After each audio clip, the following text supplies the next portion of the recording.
नमस्कार, जोहार ही चलते हैं झारखंड की ताजा खबरों की ओर। लेकिन उससे पहले अगर आपने अभी तक इस चैनल को सब्सक्राइब नहीं किया तो सब्सक्राइब कर लें, जिससे कि आपको झारखंड की ताजा खबर रोजाना मिलती रहे। पहली बड़ी खबर, जामताड़ा में 1.5 माह से 40,000 उपभोक्ताओं की पेटीएम ऐप बंद है। ना कोई पेमेंट कर पा रहा और ना ही ऐप के माध्यम से किसी के अकाउंट में रुपए आ रहे। पुलिस के साइबर सेल को अब तक मामले की जानकारी तक नहीं है। कंपनी के कस्टमर केयर से इस संबंध में पूछे जाने पर कहा जा रहा कि साइबर फ्रॉड के कारण जामताड़ा में सेवा बंद कर दी गई है। दोबारा केवाईसी अपलोड करें। हालांकि दोबारा केवाईसी अपलोड करने पर भी सेवा शुरू नहीं हो पाई। ग्राहकों को दिसंबर के पहले सप्ताह से इस समस्या से जूझना पड़ रहा। रांची के चर्च कॉम्प्लेक्स की दुकान में फिर से लगी आग। राजधानी रांची के चर्च कॉम्प्लेक्स के एक दुकान में आज फिर से आग लग गई। जैसे ही आग लगने की सूचना फायर ब्रिगेड को पहुंची, तुरंत फायर ब्रिगेड ने पहुंचकर आग पर काबू पा लिया।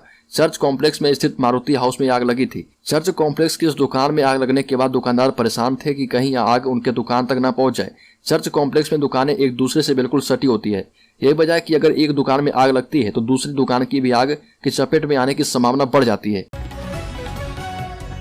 राज्य में पैरामेडिकल कर्मियों के बाद सहिया यानी जल सहिया करेगी आंदोलन। गर्भवती और बच्चों के टीकाकरण पर न हो जाए संकट। आंगनबाड़ी संचालन पर भी है संशय। राज्य के पैरामेडिकल कर्मी अनिश्चितकालीन हड़ताल पर हैं। ऐसे में राज्य भर के पीएचसी सीएचसी में इलाज लगभग बंद है। अब जो है आंगनबाड़ी संचालन में भी परेशानी आ सकती है। ऐसा इसलिए हो सकता है कि राज्य में कार्य करने वाले 42,000 जलसैया भी आंदोलन के मूड में आ गई है और आंदोलन की रूपरेखा भी बना ली गई है। आंदोलन की तारीख की घोषणा भी कर दी गई है। सभी 42,000 सैया 23 जनवरी से आंदोलन के मूड में है और इस बाबत जलसैया संघ की ओर से मुख्यमंत्री, स्वास्थ्य मंत्री बन्ना गुप्ता एवं स्वास्थ्य सचिव के नाम ज्ञापन सौंपा गया है। राज्य में कार्यरत सैया कई सालों से मानदेय और अस्थायीकरण की मांग को लेकर आंदोलन करती आ रही है। उनका कहना है कि 2 दर्जन से अधिक ऐसे काम हैं जो हम करते हैं। अब राज्य में गेहूं की किल्लत होने वाली है। आटे की कीमत महज 19 दिनों में ही 2.5 रुपए किलोग्राम तक बढ़ गई है। बाजार और मिलों में गेहूं की आवक कम होने से ऐसा हुआ है। धनबाद में रोजाना औसतन 70 ट्रकों में 1750 टन गेहूं आता था, लेकिन जनवरी के दूसरे हफ्ते में आवक इसकी 1/3 रह गई। 8 से 14 जनवरी के बीच रोजाना औसतन 25 ट्रकों से 625 टन गेहूं धनबाद पहुंचा और इसका असर कीमतों पर पड़ा है। मिलों में 1 जनवरी को जिस आटे की कीमत 31 रुपए प्रति किलोग्राम थी, वह 20 जनवरी तक 3 बार बढ़कर यानी 33 रुपए किलो प्रति ग्राम पहुंच गया है। खुदरा बाजार में भी मिल का आटा 32 रुपए प्रति किलो से बढ़कर 36 रुपए प्रति किलो तक पहुंच गया है। राज्य में बीजेपी के प्रदेश अध्यक्ष दीपक प्रकाश ने कहा कि रामगढ़ उपचुनाव में उम्मीदवार की घोषणा सही समय पर केंद्रीय नेतृत्व करेगा। और प्रदेश भाजपा कार्यालय में हुई प्रेस वार्ता में रामगढ़ विधानसभा उपचुनाव के संदर्भ में पूछे गए सवाल पर दीपक प्रकाश ने कहा कि आजसू से भाजपा का पुराना और नैसर्गिक संबंध है। झारखंड आंदोलन में दोनों पार्टियों ने साथ साथ संघर्ष किया है। भाजपा राष्ट्रीय पार्टी है, इसलिए उम्मीदवार की विधिवत घोषणा सही समय पर केंद्रीय नेतृत्व करेगा। राष्ट्रीय नेतृत्व से विचार विमर्श के बाद उम्मीदवार की अधिकृत घोषणा होगी। और प्रदेश अध्यक्ष ने कहा कि राष्ट्रीय कार्य समिति की बातों और संकल्पों को जमीन पर उतारने के लिए 23-24 जनवरी को देवघर में प्रदेश कार्य समिति की 2 दिवसीय बैठक होगी। रांची मंडल के 15 स्टेशनों की बदलेगी तस्वीर। पिस्का, बालसरिंग, टाटी सिल्वे स्टेशन में यात्री सुविधाएं बढ़ेगी। वेटिंग हॉल, पार्किंग एरिया और वाईफाई फ्री सुविधा मिलेगा।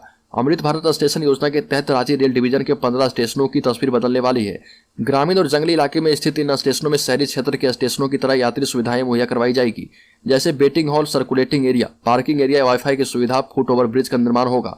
इसके लिए 1 साल का लक्ष्य रखा गया है। इन 15 स्टेशनों के नामों का चयन कर लिया गया है। साथ ही इससे संबंधित प्रस्ताव मुख्यालय को भेज दिया गया है। विधायक समरीलाल को सुप्रीम कोर्ट का झटका, एसएलपी खारिज। सुप्रीम कोर्ट ने विधायक समरीलाल की ओर से दायर स्पेशल लीव पिटीशन एसएलपी को सुनवाई के बाद खारिज कर दिया।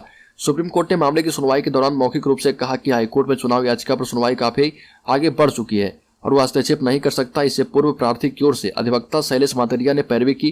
प्रार्थी समरीलाल ने हाईकोर्ट के उस आदेश को चुनौती दी थी जिसमें उनकी चुनाव याचिका की सुनवाई के दौरान उनकी ओर से गवाहों की संख्या 15 निर्धारित की गई थी। झारखंड में पार्टी को सुदृढ़ और मजबूत बनाने की कवायद में जुटे हैं तेजस्वी।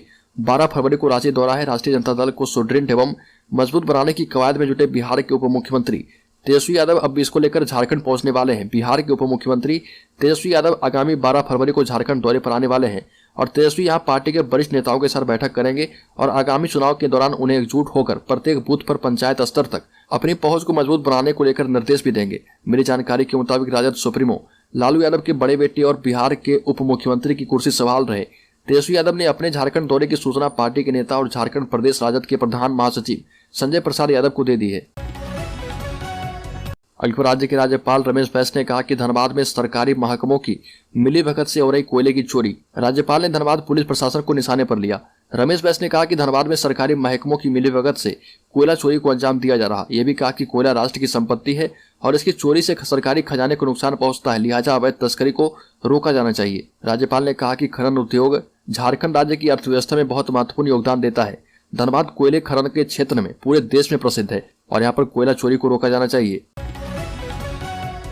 अलीगढ़ मुख्यमंत्री गंभीर बीमारी योजना में मिलने वाली सहायता राशि को हेमंत सोरेन सरकार ने 5 लाख रुपए से बढ़ाकर 10 लाख रुपए कर दिया है और उसके अलावा इसमें शामिल बीमारियों की सूची में भी इजाफा किया है और इसका लाभ अब लोगों को मिलने लगा है।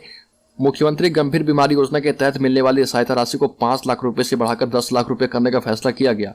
इसके अलावा इस योजना के तहत शामिल बीमारियों की संख्या को बढ़ाने का भी कैबिनेट की बैठक में फैसला लिया गया, जिसके तहत सूची में शामिल 21 किस्म की गंभीर बीमारी से ग्रस्त व्यक्ति को मुख्यमंत्री गंभीर बीमारी योजना के तहत सहायता राशि मिल रही है। अलीगढ़ झारखंड पुलिस के बच्चों के लिए स्वास्थ्य और शैक्षणिक सुविधा होगी बहाल, सीएम हेमंत सोरेन का बड़ा ऐलान। मुख्यमंत्री हेमंत सोरेन ने कहा कि राज्य के सभी पुलिस लाइन, वाहनियों, कैंपों, ट्रेनिंग सेंटर, पिकेट और इससे जुड़ी दूसरी इकाइयों का कायाकल्प किया जाएगा। वाहनियों, कैंपों एवं पुलिस लाइन आदि में पुलिसकर्मियों के लिए जिम की व्यवस्था होगी ताकि वो चुस्त दुरुस्त रह सकें। ये भी कहा कि पुलिस बल के जवानों को अन्य विकसित राज्यों की व्यवस्था से भी बेहतर व्यवस्था राज्य के पुलिसकर्मियों के लिए मुहैया कराने के प्रति सरकार प्रतिबद्ध है।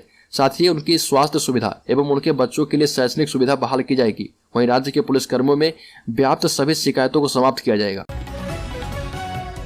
अलीगढ़ हेमंत सोरेन को अर्जुन मुंडा की नसीहत, कहा कि खुद सुलझा ले पारसनाथ और मरांग बुरु विवाद। झारखंड के चर्चित विवाद जैन तीर्थकार पारसनाथ के निर्वाण स्थल समेत शिखर और मरांग बुरु पर बिना टिप्पणी किए केंद्रीय आदिवासी मामले के मंत्री अर्जुन मुंडा ने हेमंत सोरेन को सीख दी है और उड़ीसा के दौरे पर जाने से पहले केंद्रीय मंत्री ने चाईबासा में मीडिया से बात करते हुए समेत शिखर और मरांग बुरु विवाद पर कहा कि हेमंत सोरेन सरकार को इन मसलों को खुद ही सुलझा लेना चाहिए। विवाद बड़ा होने से कोई फायदा नहीं है, केवल अस्थिरता का माहौल बनेगा। जनजातीय मामलों के केंद्रीय मंत्री अर्जुन मुंडा ने कहा कि विधि व्यवस्था की जिम्मेदारी राज्य सरकार की होती है और इसीलिए राज्य के माहौल में किसी भी प्रकार के विवाद को सुलझाने का जिम्मा भी राज्य सरकार का है। राज्य में आदिवासियों और सभी वर्गों के धार्मिक स्थलों का संरक्षण हो और राज्य का विकास भी हो, ये राज्य सरकार की पहली प्राथमिकता होनी चाहिए। अलीगढ़ राज्य के निजी क्षेत्र में 75% स्थानीय उम्मीदवारों का नियोजन हो रहा या फिर नहीं हो रहा, इसकी जांच के लिए झारखंड विधानसभा ने 5 विधायकों की एक कमेटी बनाई है। नलिन सोरेन कमेटी के संयोजक है, जबकि प्रदीप यादव, नारायण दास, सुदेव कुमार सोनू और भूषण बाड़ा सदस्य बनाए गए। कमेटी जो है गैर सरकारी कार्यालय के साथ साथ सरकारी कार्यालय में विभिन्न एजेंसियों के द्वारा उपलब्ध कराए गए मानव श्रम की भी जांच करेगी। कमेटी 45 दिनों में अपनी रिपोर्ट विधानसभा अध्यक्ष को सौंपेगी। इस कमेटी का गठन विधानसभा के शीतकालीन सत्र के दौरान ध्यानाकर्षण में उठे एक सवाल के आलोक में दिया गया है। अलीगढ़ गंगा बिलास क्रूज साहिबगंज पहुंचा, विदेशी सैलानी झारखंड की प्राकृतिक सुंदरता देखकर रह गए दंग। गंगा बिलास क्रूज के 21 जनवरी को साहिबगंज पहुंचने की संभावना थी, लेकिन विशाल शाही क्रूज अपने तय समय से एक दिन पहले शुक्रवार को शाम 7 बजे साहिबगंज पहुंच चुका है। रात में यह क्रूज गंगा नदी के समदा घाट में रुका रहा। विदेशी सैलानियों से भरे इस क्रूज की सुरक्षा को लेकर साहिबगंज प्रशासन की ओर से सुरक्षा के पुख्ता इंतजाम किए गए थे। साथ ही आपको बता दें कि वाराणसी से चला गंगा बिलास क्रूज शाम झारखंड के साहिबगंज में मल्टी मॉडल टर्मिनल पहुंचा और गंगा बिलास क्रूज पर आए विदेशी सैलानियों का जिला प्रशासन की ओर से साहिबगंज के समदा घाट पर स्वागत किया गया। और इससे पहले गंगा बिलास क्रूज के साहिबगंज पहुंचने पर जिले के उपायुक्त रामनिवास यादव समेत अन्य अधिकारियों ने यात्रियों का स्वागत किया। अलीगढ़ गुमला में 8वीं क्लास में पढ़ने वाली 15 साल की नाबालिग बच्ची ने बच्चे को जन्म दिया। बच्ची 9 महीने तक गर्भवती रही। न ही स्कूल प्रबंधन और न ही घर वालों को उसके गर्भवती होने की जानकारी थी। पीड़िता ने अचानक पेट में दर्द की शिकायत की। उसे स्कूल प्रबंधन ने अस्पताल में भर्ती किया। डॉक्टर ने पेन किलर दे दिया, जिससे पेट में दर्द ज्यादा बढ़ गया। पीड़िता की पूरी जांच की गई तो गर्भवती होने की बात सामने आ गई। घटना गुमला जिले के कस्तूरबा गांधी बालिका विद्यालय गुमला की है। पीड़िता ने बताया कि उसके सगे चाचा ने उसके साथ दुष्कर्म किया। पीड़िता की मां नहीं है, पिता गरीब परिवार से आते हैं। बगल में रहने वाले चाचा ने डराकर कई बार इस बच्ची के साथ शारीरिक संबंध बनाए। दूसरी तरफ इस मामले में पुलिस ने जांच शुरू कर दी है। एसआई खुशबू वर्मा ने बच्ची का बयान दर्ज कर लिया है और परिजनों से पूछताछ की जा रही है। CWC की टीम ने भी इस मामले में संज्ञान लिया है। अलीगढ़ झारखंड सरकार का बड़ा फैसला, स्वास्थ्य विभाग के संविदा कर्मचारी होंगे परमानेंट। झारखंड की हेमंत सोरेन सरकार ने बड़ा निर्णय लिया है। इसके तहत राजस्थान और ओडिशा के जैसे ही झारखंड के स्वास्थ्य संविदा कर्मियों को नियमित करने का फैसला किया गया है। झारखंड सरकार ने यह बड़ा फैसला लिया है। भारत सरकार के द्वारा दिए गए निर्देश के मुताबिक झारखंड NHM के तत्कालीन अभियान निदेशक की अध्यक्षता में अनुबंध कर्मियों के समायोजन को लेकर एक कमेटी गठित कर दी गई थी। समिति के द्वारा स्वास्थ्य विभाग के अंतर्गत रिक्त पदों के विरुद्ध ANM में कार्य करने वाले अनुबंध कर्मियों के समायोजन की अनुशंसा की गई है। और इसके बाद वर्ष 2014 में NHM झारखंड में अनुबंध पर कार्य करने वाले कर्मियों के नियमितीकरण को लेकर संचिका भी प्रारंभ किया गया था। अलीगढ़ राज्य के प्राथमिक, माध्यमिक और +2 विद्यालय में होगी प्राचार्य की नियुक्ति। झारखंड के माध्यमिक, प्राथमिक और उच्चतर शिक्षा के लिए +2 स्कूलों में अब प्राचार्यों की नियुक्ति की जाएगी। स्कूली शिक्षा और साक्षरता विभाग की तरफ से प्राचार्यों की नियुक्ति की औपचारिकताएं शुरू कर दी गई है और इसके लिए झारखंड लोक सेवा आयोग JPSC को अधियाचना भेज दिया गया है। सरकार की तरफ से झारखंड +2 विद्यालय शिक्षक एवं शिक्षकेतर कर्मचारी नियुक्ति एवं सेवा शर्त और नियुक्ति रूल बुक का संशोधन रूल्स 2022 पर सहमति दे दी गई है। जानकारी के मुताबिक झारखंड में 13,000 माध्यमिक स्तर के सरकारी विद्यालय हैं, जहां पर 3,296 प्रधानाचार्य के पद सृजित हैं, जिसमें से 89 हेडमास्टर विद्यालय में कार्य करने वाले हैं। सर्व शिक्षा अभियान के तहत प्रत्येक उत्क्रमित स्कूल में 3 संविदा आधारित पदों का सृजन किया गया है। अंकुर लोहरदगा दौरे पर आए अर्जुन मुंडा ने हेमंत सोरेन सरकार पर बोला हमला, कहा कि स्थानीयता के मुद्दे पर राजनीति कर रही सरकार। केंद्रीय जनजातीय कार्य मंत्री अर्जुन मुंडा का लोहरदगा में भाजपा कार्यकर्ताओं ने भव्य रूप से स्वागत किया। अर्जुन मुंडा ने कहा कि हेमंत सोरेन सरकार स्थानीयता के मुद्दे पर राजनीति कर रही है। पालकोट में भाजपा नेता की हत्या के मुद्दे पर उन्होंने कहा कि यह बेहद दुर्भाग्यपूर्ण घटना है। अर्जुन मुंडा ने कहा कि हेमंत सोरेन सरकार स्थानीयता के मुद्दे पर राजनीति करती है। सरकार को सभी के बारे में सोचना चाहिए, क्योंकि सभी इसी देश के नागरिक हैं और इस मुद्दे पर राजनीति से ऊपर उठकर प्रशासनिक दृष्टिकोण से सभी के बारे में देखना होगा। इस मुद्दे को राजनीति से जोड़ा जा रहा, जबकि सरकार को आम नागरिकों के हितों को ध्यान में रखकर कदम उठाने की आवश्यकता है। पालकोट में भाजपा नेता की हत्या के मुद्दे पर अर्जुन मुंडा ने कहा कि यह बेहद दुर्भाग्यपूर्ण घटना है। वो लगातार इस मामले पर नजर बनाए हुए हैं। अभी तक भाजपा नेता की हत्या करने वाले अपराधियों की गिरफ्तारी नहीं हो पाई है। जल्द से जल्द पुलिस प्रशासन को इस मामले में कड़ी कार्रवाई करनी चाहिए। अलकर लोकसभा चुनाव को लेकर बीजेपी अभी से तैयारियां तेज कर चुकी है और झारखंड में अमित शाह ने चाईबासा से लोकसभा चुनाव के लिए प्रचार का शंखनाद कर दिया है। बीजेपी 2024 के चुनाव के लिए झारखंड को खासा महत्व दे रही है। इसी सिलसिले में केंद्रीय राज्य मंत्री राव साहब पाटिल दानवे साहिबगंज पहुंचे और इस मौके पर केंद्रीय राज्य मंत्री ने कहा कि भाजपा कार्यकर्ता 2024 में होने वाले लोकसभा चुनाव के लिए पूरी तरह से तैयार है। पिछले चुनाव में हम लोग जिन लोकसभा सीटों पर चुनाव हार गए थे, उन्हें वे इस बार जीतेंगे। चुनावी तैयारियों के सिलसिले में अगले माह केंद्रीय गृह मंत्री अमित शाह भी यहाँ पर आएंगे।